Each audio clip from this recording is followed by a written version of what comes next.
ইরানে অর্থনৈতিক সংকটকে কেন্দ্র করে শুরু হওয়া বিক্ষোভ এখন এক জটিল রাজনৈতিক মোড় নিয়েছে। তেহরানের দাবি, দেশটির অভ্যন্তরীণ এই অস্থিরতাকে উস্কে দেওয়ার পেছনে সরাসরি হাত রয়েছে চিরশত্রু যুক্তরাষ্ট্র ও ইসরায়েলের। সাধারণ মানুষের অর্থনৈতিক দাবিকে পুঁজি করে পশ্চিমারা ইরানের ইসলামিক শাসন ব্যবস্থা এবং সর্বোচ্চ ধর্মীয় নেতা আয়াতুল্লাহ আলী খামেনির পতন ঘটানোর নীল নকশা সাজিয়েছে বলে অভিযোগ উঠেছে। এই বৈরী পরিস্থিতিতে খামেনির প্রতি সংহতি প্রকাশ করে তেহরানের রাজপথে নেমে এসেছে হাজার হাজার মানুষ। সরকার সমর্থিত এই বিশাল সমাবেশে অংশগ্রহণকারী বিদেশি উটচালের বিরুদ্ধে তীব্র ক্ষোভ প্রকাশ করেন। তাদের মতে ওয়াশিংটন ও তেল আবিব সুপরিকল্পিতভাবে দাঙ্গা উস্কে দিয়ে ইরানের জাতীয় ঐক্য ও ধর্মীয় পবিত্রতা নষ্ট করতে চায়।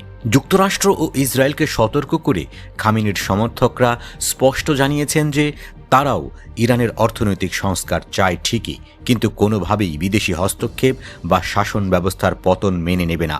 তেহরানের এই বিশাল জনসভা কেবল খামেনির প্রতি সমর্থনই নয়, বরং পশ্চিমা প্রোপাগান্ডার বিরুদ্ধে এক শক্তিশালী রাজনৈতিক বার্তা হিসেবেও দেখা হচ্ছে।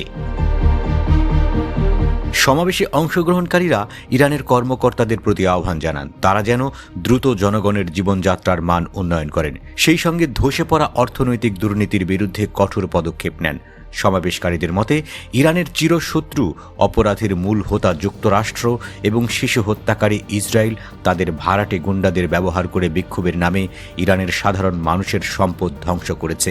সেই সঙ্গে যুক্তরাষ্ট্র ও ইসরায়েল বিক্ষোভকারীদের দিয়ে মসজিদে হামলা চালিয়ে ইসলামের পবিত্রতাকে অবমাননা করেছে। বিক্ষোভকারীরা জাতির ঐক্য নষ্ট করে বিদেশি হস্তক্ষেপের পথ প্রশস্ত করতে চেয়েছে বলেও অভিযোগ তোলে খামেনির সমর্থকেরা। বিক্ষোভকারীরা ইরানের নিরাপত্তা বাহিনী ও সচেতন জনগণের ভূয়সী প্রশংসা করেন এবং এসব সন্ত্রাসী কর্মকাণ্ডের প্রতি তীব্র ঘৃণা প্রকাশ করেন। সর্বোচ্চ নেতা আয়াতুল্লাহ সাইয়েদ আলী খামেনির প্রতি সমর্থন জানিয়ে বিভিন্ন স্লোগান দেন তারা। পবিত্র কোরআন অবমাননা, মসজিদে আগুন দেওয়া এবং হাসপাতাল ও সাধারণ মানুষের সম্পদ পোড়ানোর মতো জঘন্য কাজের তীব্র নিন্দা জানিয়ে তারা বিচার বিভাগের কাছে দাবি তোলেন যেন যুক্তরাষ্ট্র ও ইহুদিদের মদতে ধ্বংসযজ্ঞ চালানো এসব অপরাধীদের কঠোর শাস্তি দেয়া হয়।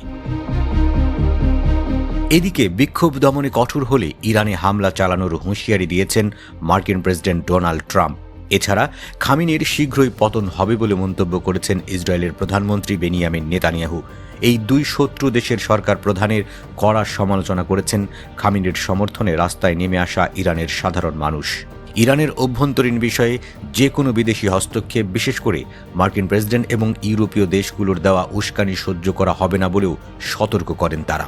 বিশেষজ্ঞদের মতে বিক্ষোভ পরিস্থিতিতে খামেনির পক্ষ নিয়ে হাজারো মানুষের সমাবেশের মাধ্যমে পাশার দান পুরোপুরি উল্টে গেছে।